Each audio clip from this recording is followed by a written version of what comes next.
टुक्रा टुक्रा अवस्थामा भेटियो जहाज। सबै यात्रीको मृत्यु, कोही पनि चिनिने अवस्थामा छैनन्। अन्ततः घटनास्थलबाट 14 जनाको शव संकलन, बाँकी खोज तलास हुँदै। पहाडमा ठोकिएर टुक्रा टुक्रा विमानमा अति नै मिलनसार र अनुशासित थिइन् किस्मी थापा। घटनास्थल पुगेका शेरचन भन्छन् शव चिनिने अवस्थामै छैनन्। आइतबार बिहानको 9:30 बजेको समय थियो, जसमा तारा एयरको विमानमा यात्रीहरू चढ्नको लागि आतुर थिए। एकै घरका 4 जना मुस्ताङ घुम्न जानको लागि घरबाट निस्किएका थिए र अन्य परिवारहरू पनि खुसी साथ विमानमा चढेका थिए। तर तारा एयरको विमानमा यात्रा गरेका ती यात्रीहरूलाई के थाहा, हाम्रो केही छिनमै प्लेन दुर्घटना हुँदैछ भनेर।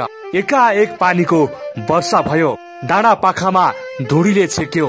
अगाडि पछाडि पानी परिसकेपछि देखिने अवस्था नै थिएन। 9:55 पोखराबाट उडेको ताराको विमान एकाएक 15-20 मिनटको अन्तरालपछि सम्पर्क विहीन भएको समाचारहरू सामाजिक सञ्जालमा छ्यापछ्याप्दै आउन थाले। खोजतलास गर्नको लागि सेनाको टोली पनि खटाइयो, तर आइतबार विमान खोज्नको लागि सेनाको टोली पनि असफल रह्यो। विमान दुर्घटना भयो भने त अलिअलि शंका थियो, तर पाइलटमा गएको त्यो घन्टीले भने उनीहरू कतै जीवित नै छन् कि भने पनि सिङ्गो आश लागेको थियो। हिजो मात्रै सबै यात्रु सकुशल हुन् भनेर धेरै नेपालीले प्रार्थना पनि गरे। तर आज एकाएक बिहान भने कोहीको जलेको अवस्थामा शव भेटियो, कसैको टाउको नै नभएको अवस्थामा शव भेटियो भने कसैको शव भने टुक्रा टुक्रा अवस्थामा भेटियो। मुस्ताङमा दुर्घटनाग्रस्त अवस्थामा फेला परेको तारा एयरको जहाजमा सवार 22 जना मध्ये 14 जनाको शव संकलन भएको छ। जहाजमा सवार कसैलाई पनि जीवित अवस्थामा भेट्न सम्भावना नरहेको अधिकारीहरूले बताएका छन्। त्रिभुवन विमानस्थल नागरिक उडान प्राविधिकरणका प्रवक्ता टेकनाथ सिटौलाले 22 जना मध्ये 14 जनाको शव संकलन भएको रातो पार्टीलाई जानकारी दिएका थिए। उनले अन्यको खोजी कार्य जारी रहेको भन्दै शव भेटिएका मध्ये केहीको चिनिने अवस्थामा र केहीको भने छेद विच्छेद अवस्थामा शव भेटिएको जानकारी दिए। आइतबार सम्पर्कविहीन भएको विमान सोमबार बिहान मुस्ताङको थासाङ गाउँपालिका 2 मा भेटिएको थियो। स्थानीयले खबर गरेपछि नेपाली सेना र प्रहरीको टोली घटनास्थलमा पुगेको थियो। जहाज पुरै टुक्रा टुक्रा अवस्थामा छ। अहिले शव संकलन गरिरहेको नेपाली सेनाको विजयपुर ब्यारेकका प्रमुख सेनानी प्रेम पौडेलले जानकारी दिए। दुर्घटनामा परि मृत्यु भएकाहरूको शव सिधै काठमाडौँ ल्याइने तयारी छ। हुस्सु र कुहिरोका कारण अझै हेलिकप्टर राम्रोसँग उड्ने अवस्था नरहेको उनले बताए। चालक दलका 3 सहित 22 जना सवार जहाज पोखराबाट जोमसोमका लागि उडेको प्राप्त भएको छ। विमानमा एयर होस्टेज किस्मी थापा पनि थिइन्। विमान हराएपछि थापाकी सहकर्मीलाई उनलाई सम्झिरहेकी छन्। सहकर्मीका अनुसार एयर होस्टेज थापा मिलनसार हुनुको साथै अनुशासित पनि निकै नै थिइन्। तारा एयरका अनुसार उक्त विमानका चालक दलका 3 सदस्य सहित 22 यात्रीहरू सवार रहेका मध्ये धनुषाका एकै परिवारका 7 जना रहेको पुष्टि रहेको छ। धनुषाको मिथिला नगरपालिका 11 लोटा गाउँका 7 जना रहेको यति बेला पुष्टि भएको छ। पोखराबाट जोमसोमका लागि उडेको तारा एयरको दुर्घटनाग्रस्त जहाज भएको स्थानमा पुगेका स्थानीयले अहिले शव भने संकलन गरिरहेका छन्। जहाजमा आगो नलागेको उनीहरूले बताएका छन्।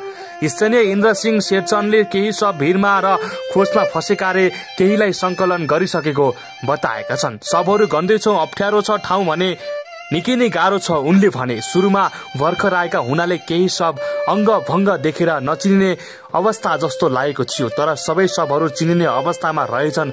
आगो लागेको छैन, त्यहाँ सेना पनि भर्खरै जाँदैछन्।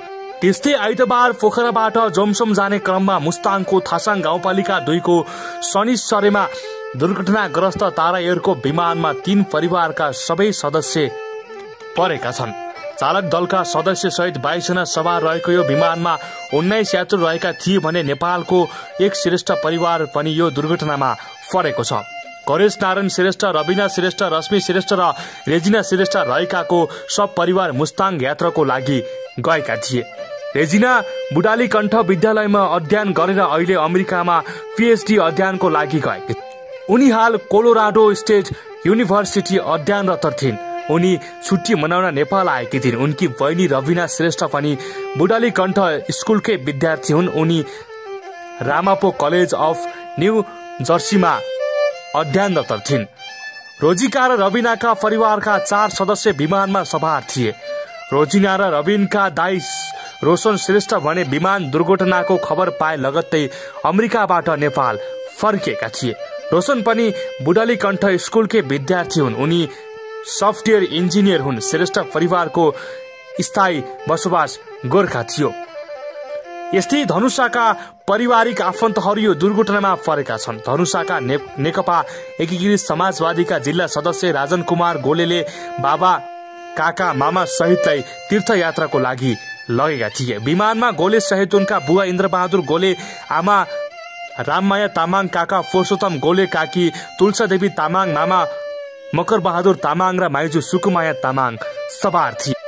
विमानमा सवार 4 जना भारतीय नागरिक एकै परिवारका रहेका थिए। भारतीय संचार माध्यम इन्डियन एक्सप्रेसका अनुसार विमानमा वैभवी बन्देकर, अशोक कुमार त्रिपाठी, धनुष त्रिपाठी, रितिका त्रिपाठी रहेका छन्। भारतीय संचार माध्यमका अनुसार वैभवी र अशोक कुमार त्रिपाठी सम्बन्ध विच्छेदपछि अलग अलग बस्ने गरेका थिए। वैवाहिक सम्बन्धबाट अलग रहे पनि उनीहरू सन्तानले लिएर साथै घुम्नको लागि नेपाल आएका थिए। आइतबार बिहान 9:50 जाँदा पोखराबाट जोमसोमको लागि उडेको तारा एयरको विमान मुस्ताङमा दुर्घटना परेको थियो। चालक दलमा क्याप्टेन प्रभाकर घिमिरे र उत्सव पोखरेल तथा एयर होस्टेसकी किस्मी थापा थिए। यस्तै विमानमा 2 जर्मन नागरिक सहित क्याप्टेन वसन्त लामा पनि सवार थिए।